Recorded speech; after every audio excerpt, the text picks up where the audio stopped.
तू हमरा में काहे कचरा फेंको तारू? फेंकेम तो हम वो फेंकेम। कचरा फेंकू लो लो फेंक। का भेल देखी ना सारा कचरा हमर में फेंको तारी। का भेल हो? देखी ना झाड़ू लगाओ तो नहीं तो सारा कचरा इन्हें फेंक देलक हियो। हाय समझा दे अपने मेहरारू के कि कचरा इन्हें ना फेंकेला। तुम अपने मेहरारू को समझा लो इन्हें कचरा ना फेंकेला। चल फिर बोल बे बोल बेटे।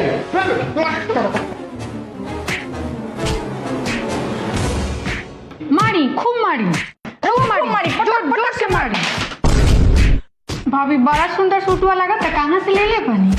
ऑनलाइन मंगैले बनी। ऑनलाइन हमरो के मंगा दे। ठीक बा चल आओ।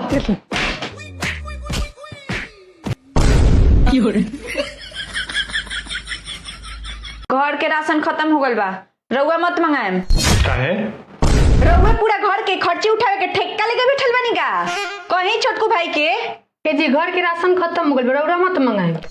काहे? रो घर के ठेका लेके बैठल बनी का? कहीं भैया जी के मंगावस। ठीक बा। ई रात के भात काहे बनल ह? राशन खत्म हो गई बा। काहे मिंटू राशन ना मंगैल हन? हमार मरद काहे राशन ले हन? घर के ठेका लेके बैठल बन का? कहीं छोटकू के तो हमार मर्द काहे घर के राशन लिए हन? उ घर के ठेका ले ले बरन का।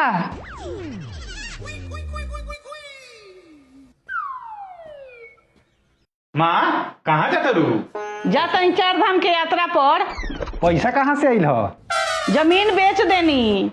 आए पापा हमनी के जिंदगी ला जमीन खरीद ना तू बेच देलू घूमेला। हमार मर तहारा लोग के जिंदगी के बारे में काहे सोची हन? उतारा लोग के ठेका ले ले बरन का। पहले के झगड़े सब हमरा बेटा के कमीनी नैहर पहुंचौले जाता रू। कैसन भीख मांगता है नैहर के बारन सन कि दामाद के कमीनी खाता न सन। मम्मी जी ज्यादा मत बोली, हमर बाप भाई घसकटा बगा, हमरो बाप भाई सर्विस करेला। रोड बेटा इतना नहीं खन कमात कि हमर नैहर के खर्चा उठाई हन। बेजा के खर्चा तो उनका से चलते नहीं थे, उहुआ के खर्चा कहाँ से चला ली हन? तो कहाँ से खर्चा चली? सब रुपया तो तहरा सिंगार में घुस जाला। तो सिंगारो ना करी का, भिखार नहीं रही घर में। और आज के झगड़े तू हमरा गोतनी सन के फोटो के काहे लाइक करेलू हमार ना करेलू? उ लोग हमरा फोटो के लाइक करेला, लोग ऐसे हम लाइक करेनी। और रउआ हमरा फोटो के लाइक ना करेनी, ऐसे रउआ ना करेनी। और ढेर बोले नु तो रउआ के अनफॉलो मार दे। हम तारा अनफॉलो मारलू तो हम तारा खानदान भर के अनफॉलो कर दे। तो हम रउआ के ब्लॉक मार। तू ब्लॉक करबो नु तो हम तारा के रिपोर्ट मार दे। मम्मी जी कितना दिन से नैहर जाए के मन करता, जाई नैहर। ना नहीं खा जाए के तू चल जाई भूत घर के संभारी के खाना पीना बनाई। राउर छोटको पतो तो आइए गल बारी, तब ले वो संभाली हन, हम घूम के आ जाए। ना तबो नहीं खे जाए के। मम्मी जी हम जाता नहीं नैहर। अच्छा नैहर जाता तू जा। गजब बानी रहुआ मम्मी जी, 2 आंख से देखा तनी। मतलब हम कहनिया जाए के तो हमरा के मना कर देनी, उनकरा के जाए के कह देनी।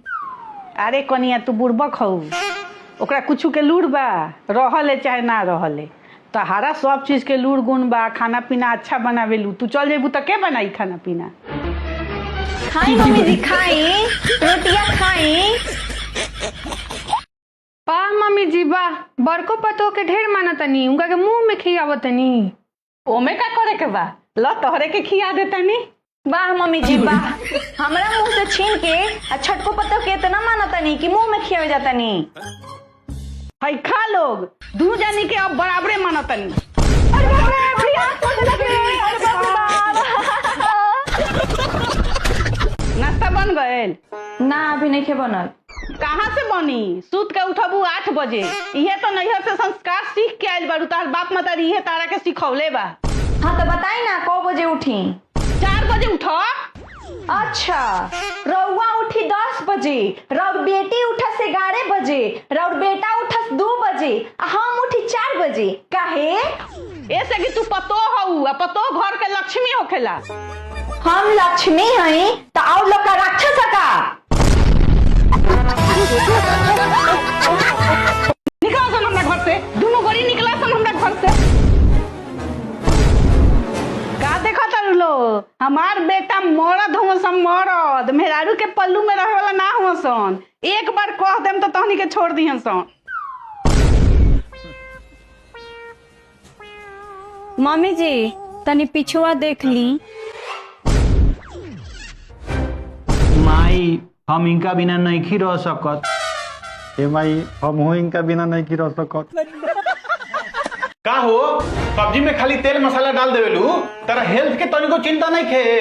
आज के बाद सब्जी में तेल मसाला कम डाली हो, स्वास्थ्य की चिंता करो। ठीक बा।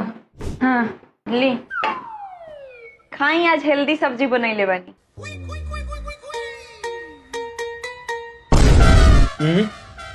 टेस्ट नहीं खे लगा।